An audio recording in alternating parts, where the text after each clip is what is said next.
Chiefs Kingdom. Tomorrow we have a football game. So technically it's a preseason game. It doesn't count. Nobody is getting AFC West standings from this.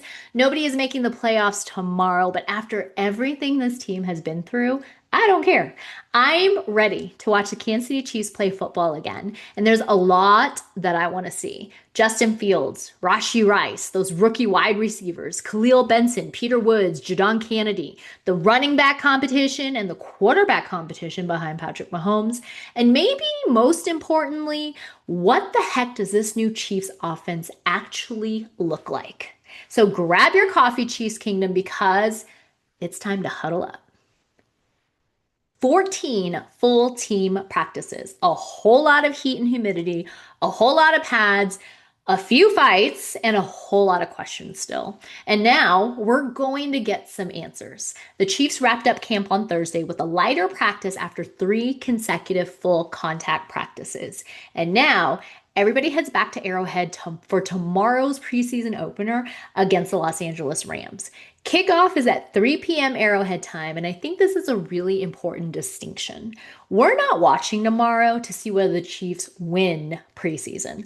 We're watching to see who starts separating themselves from everybody else because roster decisions are coming.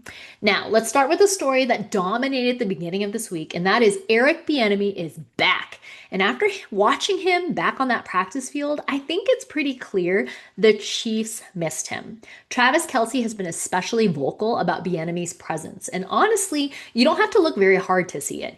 EB brings an intensity and an accountability and a little bit of, nope, we're not doing that, And apparently the players missed it. I've missed it. We even saw a pretty funny moment where Bieniemy was animatedly coaching Travis Kelce after a dropped pass, and I love that. Not because Travis needs someone yelling at him, but because that's what Bieniemy brings. He's going to coach Patrick Mahomes the same way he's coaching a rookie, and he's also going to coach Travis Kelce that same way. And that's part of what makes this offense interesting. Now, what does this offense actually want to be? This is going to be one of the big things that I'll be watching for because this is going to be my biggest takeaway from camp, I believe. The Chiefs appear to be making a pretty significant philosophical shift. It's about time. Run the dang ball. Yeah. Steve Spagnuolo even acknowledged that even they've been seeing a lot more runs in camp this year than they have in previous years. And there's been a lot of emphasis on running through the middle of the defense, and that makes sense because look what Kansas City has right now. Kenneth Walker, a revamped running back room, a healthy Rashee Rice working his way back, Xavier Worthy, Cyrus Allen, Travis Kelce, Jalen Royals, and eventually Patrick Mahomes. If the Chiefs can actually establish a legitimate running game, that changes everything. It takes pressure off of Mahomes. It makes the offense less predictable. And it also helps protect Mahomes coming back from this knee injury. And it gives this team something it desperately needed last season: balance. So tomorrow, I'm watching the run game, not necessarily in the final rushing total, but I want to watch how they run it. Are they getting downhill? Are they winning up front? Are the backs seeing the holes? Are they consistently moving the football? That's going to be a huge storyline for me. Okay, let's get this out of the way now too. Patrick Mahomes will not play. He's not playing tomorrow, and Andy Reid confirmed it for all of us on Thursday. Instead, we are expected to see Justin Fields, then Garrett Nussmeier, then Chris Oladikin, and honestly, good, right? I don't need Mahomes tomorrow. I don't. We know what Patrick Mahomes can do. What we don't know is what this team looks like behind him, and that's what tomorrow is for. Justin Fields is going to show us something tomorrow. I'm hoping. That's what I'm thinking. This is probably my biggest individual storyline about tomorrow is that Justin Fields, was brought in to be Patrick Mahomes' backup. And now we actually get to see him run this offense in a game. Field brings something completely different to the position. Mobility, size, he's a legitimate running threat, and the ability to extend plays. And I don't need Justin Fields to throw for 400 yards tomorrow. I want to see how quickly does he process? How comfortable is he in this offense? How does he look in the pocket? And how does he handle third down? How does he handle the red zone? Can he consistently make the easy throws, because that's the thing. We already know Justin Fields can make spectacular plays. I want to see the boring stuff, the stuff that keeps an offense on schedule, and that's what I'll be watching for. And then the rookie, Garrett Nussmeier. This seventh round pick has been getting a lot of attention during camp, and this is his first NFL game. He's not coming in here to win the starting quarterback job. Let's be clear about that in case there was any confusion. But he is auditioning to be QB3, and Chris Latigan has experience in this offense, so this is a natural competition. Nussmeier has been praised for his intelligence and his ability to handle the complexity of this offense. Now, let's see what happens when another team is actually trying to hit him. That's the difference between camp and tomorrow. Okay, we need to talk about Rashee Rice, because this week was much more than football to him, for him. So Rice spoke publicly about his 30-day jail sentence and called it a learning experience and reality check. Thank goodness. He talked about staying connected with his teammates and trainers while he was away and continuing his knee rehabilitation. And I think the most important thing now is this. What does Rashee Rice look like on a football field? Because the Chiefs need him badly. He's been gradually ramping up in camp. He's been getting more work, and the expectations that he's going to continue building toward the regular season. But I don't need to see him in 50 snaps tomorrow either. In fact, I'd be surprised if we see him in that many. But if he gets on the field, watch the movement. Watch the cuts, watch how he accelerates, whether he's willing to go for those violent physical catches over the middle. That's the Rashee Rice I'm looking for. Now, we've got Xavier Worthy as well. And he had that shoulder injury early on in camp. He missed some time and then he returned. And now we're waiting to see how this receiver room starts to shake out, because I think this might be one of the most interesting position groups on the entire team. Rashee Rice, Xavier Worthy, Cyrus Allen, Jalen Royals, Tyquan Thornton, Andrew Armstrong, and several guys fighting for these final spots. And here's my sleeper, Jalen Royals. He's been getting some positive buzz as camp has progressed. And tomorrow is where that buzz starts becoming real, because it's one thing to make a pretty catch in practice, and it's another thing to do it when an NFL defense is trying to knock you over. So speaking of rookies, I am also very, very interested in Cyrus Allen. He's been one of the early standouts of camp, and even Steve Smith Sr. went so far as to say he could potentially develop into Patrick Mahomes wide receiver 1. Now, slow it down. Let's pump the brakes a little bit here, because we don't need to crown this kid here in August. But when people around the league are noticing a rookie receiver, I'm paying attention to that as well. And tomorrow's going to give us our first real glimpse of whether that camp hype translates. Okay, surprise story. My favorite training camp development here is around Khalil Benson, undrafted rookie offensive lineman. And somehow this guy, he's worked his way into legitimate first team reps. He's played right tackle, he's played guard, and now we're going to see him in an actual NFL game. And this is exactly what preseason is for, because if Khalil Benson can go out there tomorrow and hold his own against another team's defensive line, we're having a very different conversation about him. This could be one of those preseason stories where we go, wait, where did this guy come from? So now flip it over to the defense, y'all, because there are some rookies I am very excited about.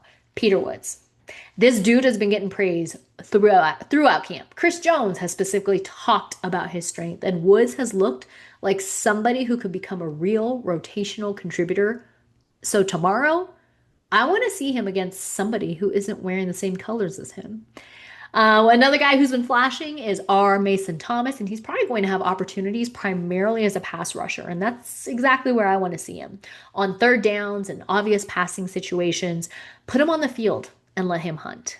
Now, Jadon Kennedy, this rookie defensive back, has been making plays throughout camp. And with injuries creating uncertainty in the cornerback room, guys like Kennedy have an opportunity. And this is how you make a roster.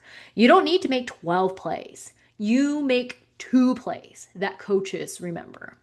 So the running back battle now, y'all. This is one of those. Kenneth Walker is going to be a major part of this offense, clearly. But behind him, there's still a lot to figure out. Brashard Smith, DeMarcado, Emmett Johnson. I'm particularly interested in Emmett Johnson. He's been getting some buzz throughout camp and has talked about simply making the most of whatever opportunity he gets. And that's exactly what preseason is opportunity. So I'm watching who runs the hardest, who protects Justin Fields, who catches the ball, who contributes on special teams. Because sometimes the difference between our running back four and a roster spot isn't who runs for the most yards, it's who can do everything. Now, the defensive backfield. This one still makes me nervous. There have been injuries, very much so. Mansour Delane is working his way back. Kader Kohu has been dealing with a sore knee. Shamari Connor recently missed practice after a collision, and that just means that there are opportunities. Noel Williams, Jadon Kennedy, some of these young defensive backs, tomorrow is going to be a big audition because the Chiefs need depth back there. And if somebody can go out tomorrow and make plays, they can absolutely make this roster conversation a lot more interesting. And now we have a little Chiefs nostalgia as well. Emmanuel Ogbah is back. The Chiefs brought back the veteran defensive end on a one-year deal. Ogbah was part of the Chiefs Super Bowl 54 championship team. So this guy, he brings experience, he brings veteran depth, and honestly, I like this kind of move, especially in August. You don't need every signing to be a blockbuster. Sometimes you just need a veteran who knows how to prepare, how to play, and how to help the younger guys. And Ogbah can potentially provide exactly that. Now, let's talk about Travis Kelce because there's been a lot of Travis Kelce this week. First of all, his Patrick Mahomes impression is absolutely ridiculous, and he has Mahomes' voice down.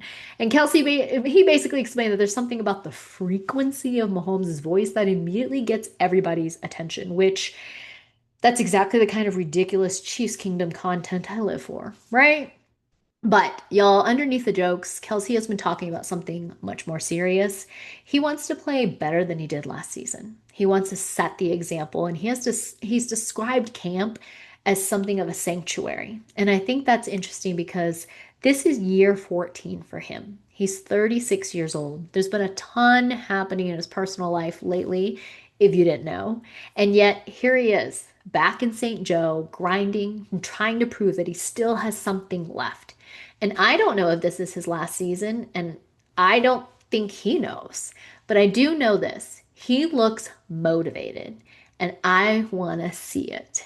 Okay, here we go, y'all. My Arrowhead hot take of the week is that the Chiefs' preseason offense is going to tell us more about the run game than it does about Justin Fields.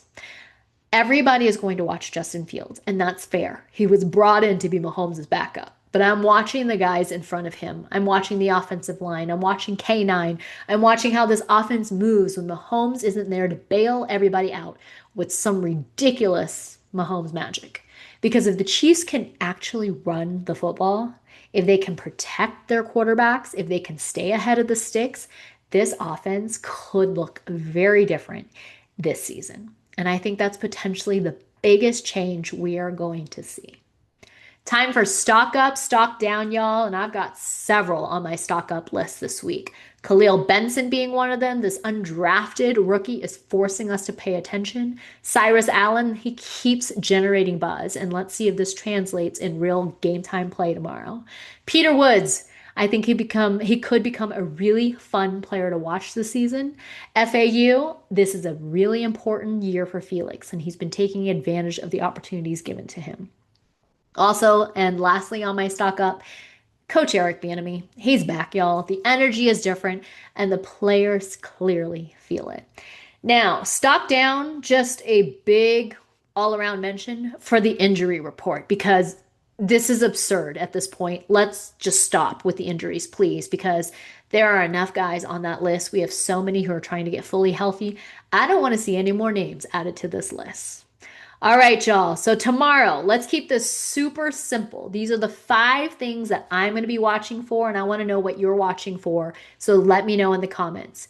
Justin Fields, how comfortable does he look? Does he operate the offense? Can he make the routine throws?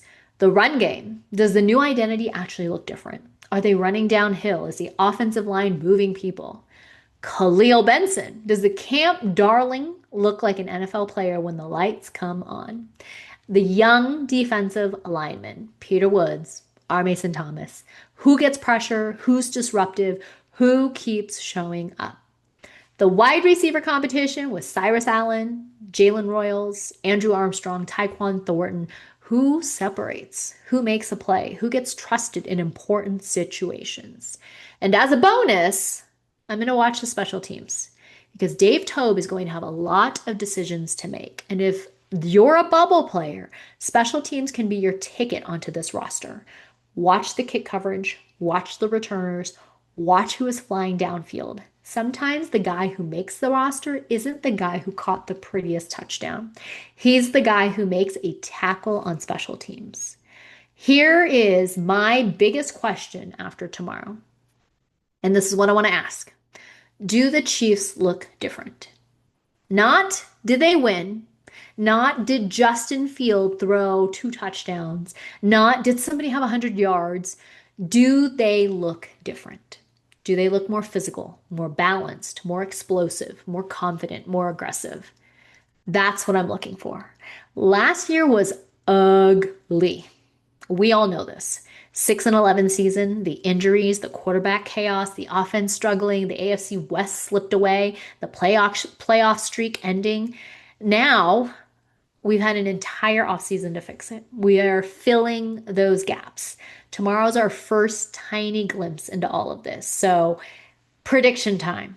And I know it's only preseason, but I'm going to do it, even though it means absolutely nothing. I'm still going to predict it because that's what we do, right? Chiefs 27, Rams 20. And I'm not predicting that because I think the starters are going to dominate. They're not playing. I'm predicting the Chiefs' depth to make enough plays late. And I think Justin Fields gives us at least one, oh dang moment, maybe two of them. So that's where we are at, Chiefs Kingdom. Training camp is over. The next chapter starts tomorrow. Patrick Mahomes doesn't play. That's okay because tomorrow isn't about Patrick Mahomes. It's about everybody else.